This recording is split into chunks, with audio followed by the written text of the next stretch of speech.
બે ગુજ્જુ લિટલ એસ્ટ્રોનોમર્સની બેમિસાલ સિદ્ધિ ઘર આંગણે અને વિશ્વમાં પણ વિવિધ હેતુઓ, જનજાગૃતિ અને સંદેશાઓના પ્રસાર માટે વિવિધ પ્રકારની મેરેથોન યોજતી હોય છે. આમ તો સામાન્ય રીતે આપણે એમ માનીએ કે કોઈ હેતુ માટેની ચોક્કસ દિવસે યોજતી લાંબી દોડ એટલે મેરેથોન. ઘણે અંશે એ સાચું પણ છે. તે એમ કે ઈસવીસન 1896માં ઓલિમ્પિક રમતો શરૂ થઈ ત્યારથી લગભગ 42 કિલોમીટરના અંતરની નિયત દોડને મેરેથોન તરીકેની ઓળખ મળી છે. મૂળ તો મેરેથોન એ એથેન્સની વિવિધ રમતોમાંથી એક હતી. એટલે ગ્રીક દંતકથાના આધારે આવી દોડ મેરેથોન તરીકે ઓળખાઈ. પણ વિશ્વમાં ખગોળ વિજ્ઞાન અને આકાશ દર્શનને લગતી પણ એક મેરેથોન યોજાઈ છે, જેને મેસિયર મેરેથોન કહેવાય છે. સરળ રીતે એમ સમજી શકાય કે સાંજથી બીજો દિવસે સવાર સુધી એક જ રાત્રિમાં નિયત સૂચિ મુજબના 110 જેટલા ઊંડા આકાશના પદાર્થોને નિહાળી એને નોંધવાની મેરેથોન. આ મેરેથોન સફળતાથી પૂર્ણ કરવી ધારીએ એવી સહેલી નથી. અનુભવી ખગોળ શોખીનો પણ એ માંડ પૂરી કરી શકે એવો એનો ઇતિહાસ રહણા છે. ત્યારે આપણા ગુજરાત અને દેશ માટે પણ ગૌરવ થાય એવી એક સિદ્ધિ હાલમાં જ રાજકોટના શ્રી ઓ.વી. શેઠ લોકવિજ્ઞાન કેન્દ્રની બિગ એસ્ટ્રોનોમી ક્લબ બે યંગ એસ્ટ્રોનોમરો માત્ર 15 વર્ષના શૌર્ય નિલેશ રાણા અને 14 વર્ષની દીવા મયંક રાયચુરાએ મેળવી છે.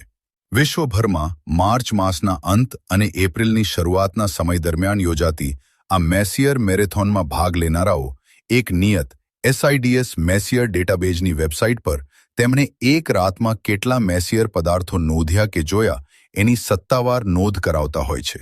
અને જેઓ મેસિયર કેટલોગના તમામ 110 પદાર્થો નિહાળી એની નોંધ કરાવે એને જ આ મેરેથોન સફળતાથી પૂર્ણ કર્યાનું ગૌરવ અને સિદ્ધિ પ્રાપ્ત થતા હોય છે. આ મેરેથોનના ઉપલબ્ધ રેકોર્ડ મુજબ આ બંને તરુણ ખગોળ પ્રેમીઓ આ મેસિયર મેરેથોન સફળતાથી પૂર્ણ કરનાર ભારતના એમની વય જૂથના તો પ્રથમ જ ખગોળ નિરીક્ષકો છે. પણ કદાચિત વિશ્વમાં પણ તેઓ પ્રથમ હોઈ શકે છે. એટલે કે મેસિયર કેટલોગના તમામ 110 પદાર્થોને એક જ રાતમાં નિહાળવાની તેમણે સિદ્ધિ મેળવી છે.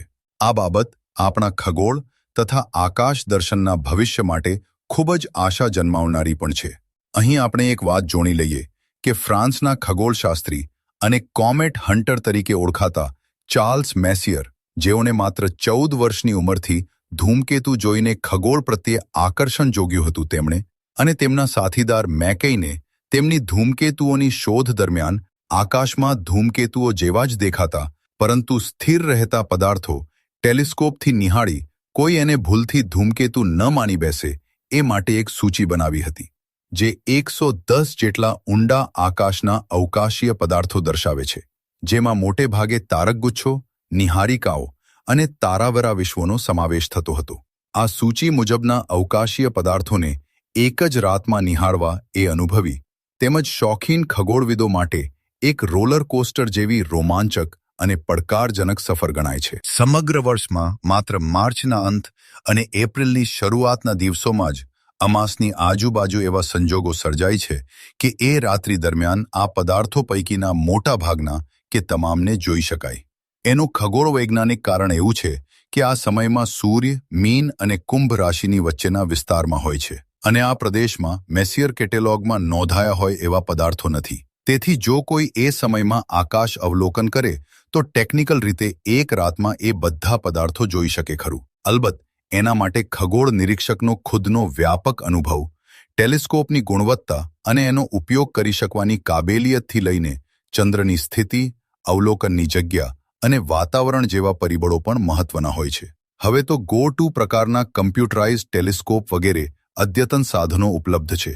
છતાં પણ આ એક પડકારજનક કાર્ય છે અને ખગોળ શોખીનો મેન્યુઅલી જ આ મેરેથોન પૂરી કરવામાં રોમાંચ અનુભવે એ સ્વાભાવિક છે. વિશ્વભરના ખગોળવિદો અને ખગોળ શોખીનોમાં આકર્ષણ જમાવતી આ મેસિયર મેરેથોન શરૂ કેવી રીતે થઈ અને એને પૂર્ણ કરવાના રેકોર્ડ કેવી રીતે બન્યા એ જ જાણવું પણ રસપ્રદ છે. ઈસવીસન 1960ના અરસામાં ડોન માચોલ્સ નામના ખગોળશાસ્ત્રીને આ પડકારજનક સૂચિને એક જ રાતમાં નિહાળવાનો વિચાર સ્ફૂર્યો, પરંતુ તેણે આને લોકપ્રિય કરવાનો ખાસ પ્રયત્ન ન કર્યો. પરંતુ ઈસવીસન 1976માં પિટ્સબર્ગના ટોમ હોફેલ્ડર અને ટોમ રિલેન્ડે એવું અવલોકન કર્યું કે દર વર્ષે 21મી માર્ચ કે વસંત સંપાતની આસપાસના દિવસોમાં એક જ રાતમાં મેસિયરના કેટેલોગના બધા પદાર્થો એક રાતમાં જોઈ શકાય એમ છે. તેમણે બીજે વર્ષે એનો અમલ કર્યો. હોફેલ્ડરે તારીખ 25 અને 26 માર્ચ 1977ના રોજ તેમના 10 ઇંચના ટેલિસ્કોપની મદદથી એક બે નહીં 101 પદાર્થો જોઈ નાખ્યા, જ્યારે રિલેન્ડે તારીખ 11 અને 12 એપ્રિલની રાત્રે 103 પદાર્થો પોતાના 6 ઇંચના ટેલિસ્કોપથી જોઈ નાખ્યા. પછી એક જ રાતમાં મેસિયર કેટેલોગના પદાર્થો જોઈ શકાય એવી આશામાં આ દિશામાં ઘણાએ પ્રયત્ન કરવા માંડ્યા. ઈસવીસન 1980માં કેલિફોર્નિયાથી આવી મેરેથોનનો પ્રથમ વિચાર કરનાર ડોન માચોલ્ઝે જ તારીખ 12 અને 13 માર્ચના રોજ 109 જેટલા મેસિયર પદાર્થો નોંધ્યા, જે ત્યાર સુધીનો સર્વોચ્ચ સ્કોર બન્યો. એ જ અરસામાં બીજો એક ખગોળશાસ્ત્રી એડ ફલાયને પણ પીટ્સબર્ગથી 109 પદાર્થો નોંધ્યા, પરંતુ તેઓ બંને મેસિયર કેટેલોગ મુજબના M30ને નોંધી શક્યા નહીં. આ M30 મેસિયર મેરેથોન પૂરી કરવામાં અત્યાર સુધી ખલનાયક નીવડતો હોવાનો સમગ્ર વિશ્વના ખગોળ શોખીનોનો અનુભવ રહેના છે.